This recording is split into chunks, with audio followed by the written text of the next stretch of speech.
TC leader Narayan Girase, इतर दरखेळाचे प्रवीण गिरासे म्हणून शेतकरी आहेत. त्यांनी मक्यासाठी आसरा वापरलेला आहे. मक्याची साईज, बुट्ट्याची साईज, आज त्याचं खालचं जे पान आहे ते सुद्धा हिरवं आहे. मका पूर्ण निस्वाड झालेला आहे. त्याची क्वालिटी बघून आसराचा काय इफेक्ट आहे आपण शेतकऱ्यांना विचारू. नमस्कार सर, प्रवीण भरत पवार, गाव दरखेडा, शिंदखेडा तालुका. आता इथं मका लावलेला आहे मी. याच्यात आसरं सोडलेलं होतं, की त्याचा हा परिणाम आहे की बुटाची साईज 1 बिल्लाच्या वरती आहे आणि त्याची ग्रोथ पण चांगली आहे. शेतकऱ्यांनी हे सोडावं.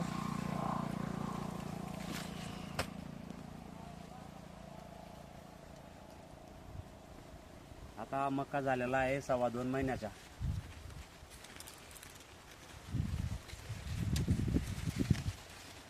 सर, मागच्या वेळेस तुम्ही मक्का लावलेला होता, हो लावलेला. त्याच्यात आणि या वेळेस लावलेला आता तुम्ही जे बोसर सोडलंय त्याच्यात किती डिफरंट वाटतंय सर? फरक आहे त्याच्यात. आणि बुट्ट म्हणजे झाडाला ताकद असल्यामुळे 2-2, 3-3 बुट्टे काढलेले आहेत त्यांनी.